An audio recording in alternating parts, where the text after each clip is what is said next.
The following is a recounting of the origins of Mystra from the journals of the arch-wizard Elminster.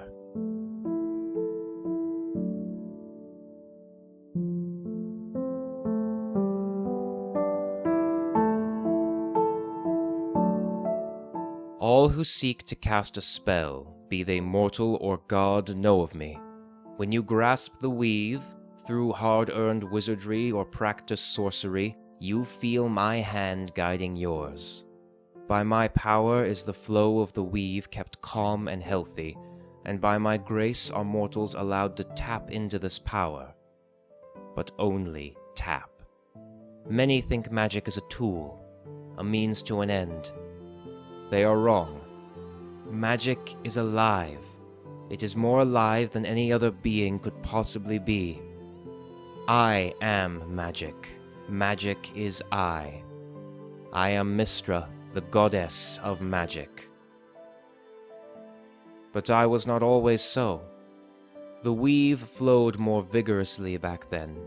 The dragons, elves, dwarfs, and other elder races saw their golden ages come and go, and the world was in the grasp of a new creature, humanity. These simple creatures contained within them a boundless potential and raging ambition. With these tools did they make the world of Toril their own. The greatest of all human kingdoms was Netheril, the kingdom of sorcerers.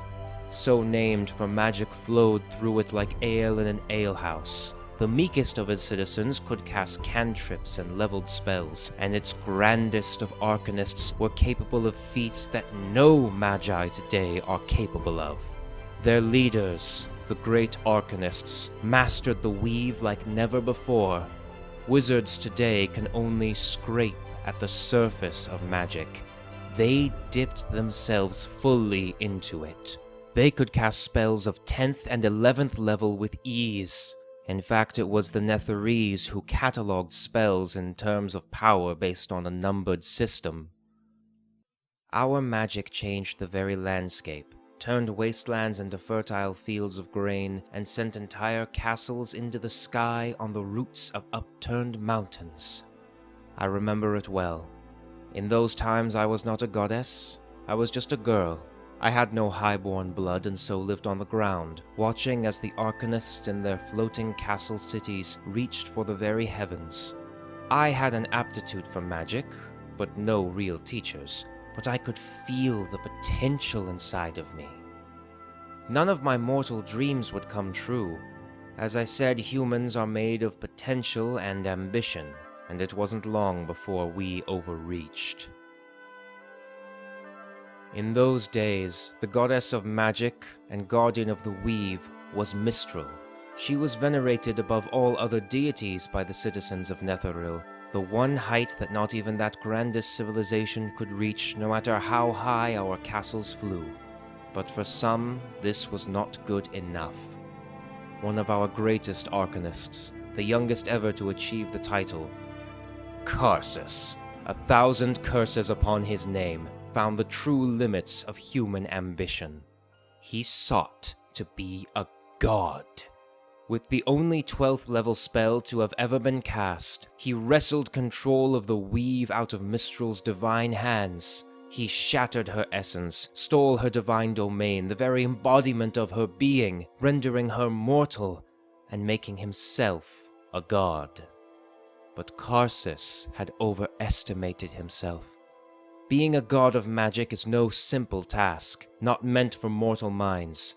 In an instant, Karsus was given the knowledge of the true weave in all of its glory and terror. He was aware of every spell, every incantation, every iota of arcane energy throughout the breadth of creation itself, and his mortal-born mind broke under the strain. Karsus died. The weave was free. But hurt by, enraged by his folly, with no proper god of magic to contain it, the weave began to erupt in wild tides across the multiverse.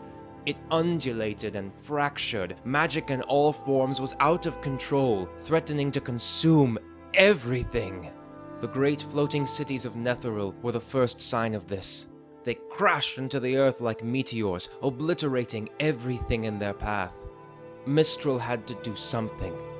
With the last vestiges of her power, the former goddess of magic truly earned her title and sacrificed her life to end the disaster and heal the weave. But the universe has a means of keeping itself balanced. There must always be a deity whose domain is magic. I was chosen for that purpose. One moment a peasant girl with quaint magic gifts, the next a goddess. This power was not stolen as Karsus sought to do so. It was freely given by the multiverse itself. It was strange. The divine power and domain fit like a perfectly tailored suit or glove. My body shifted and billowed like a rainbow will-o-wisp. In mere moments I experienced a divine eternity, an apotheosis that told me who I was, and what I must do. As I saw the fall continuing around me, I reached out with a single hand and commanded the weave. I halted 3 of the floating cities careening towards the ground. I saved thousands of lives and hundreds of precious histories and treasures, but Netheril was doomed. I still believe it is for the best. I had much work to do. Karsus's folly had to be put right. As I continued to calm the weave, I looked closely at what man's ambition had wrought. I loved them. I loved the desire to learn and master the arcane, but I also knew of limits. Mistral was a fantastic goddess, but for all the wonders she granted the world, she always failed to say that's enough.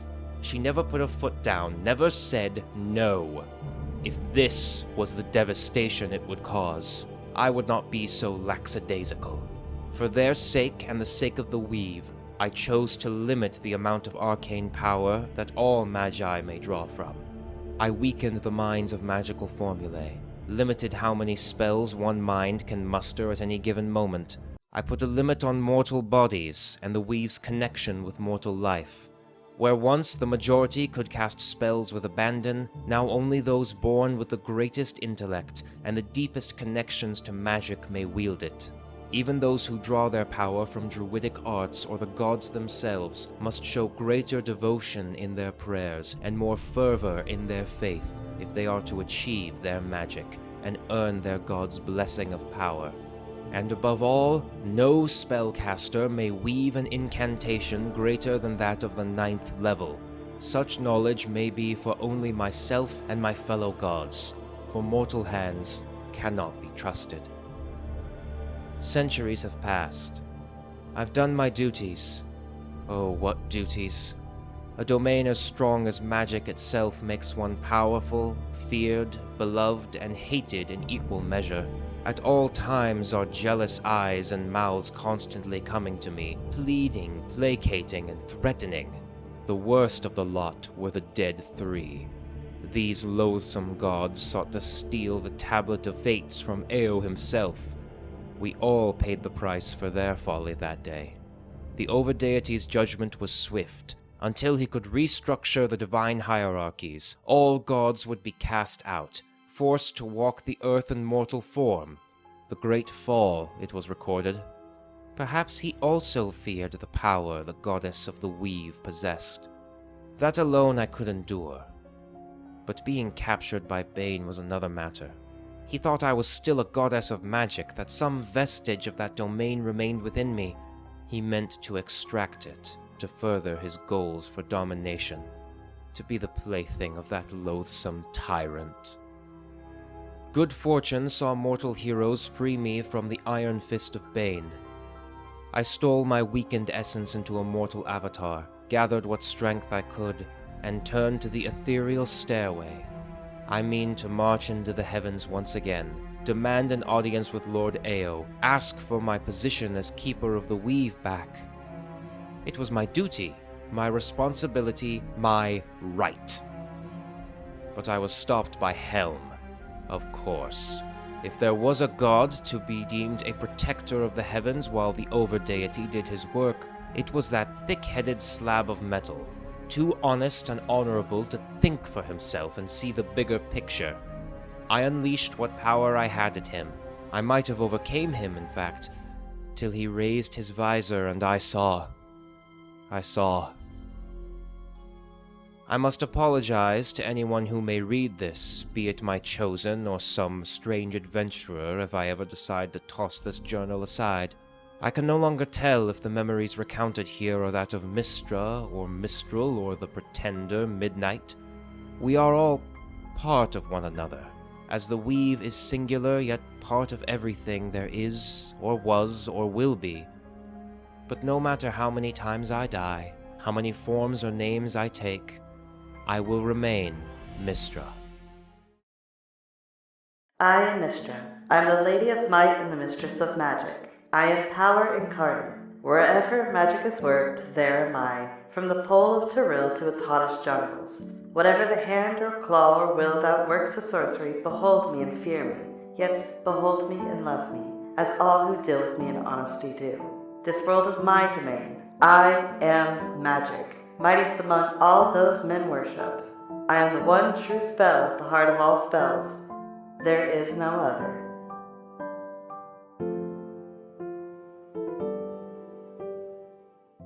Happy 2024, everybody. I am a little late, I understand, but I do hope you enjoyed the first video of the year, Mystra, really starting off strong. A very special shout out to my friend Wretchedly Divine for doing the voice of Mystra for me. It was kind of a last notice and she was really nervous, but she did a wonderful job. I hope you guys show her support to her in the comments. And of course, a big thank you to all of my viewers, you who make these videos possible, for waiting until 2024 to see me emerge out of my little dice cave. But I'm back, and I'm super excited to show all of you what I have planned for 2024. Check out my Patreon and other socials, links in the description below, and I'll see you in the next one. Cheers!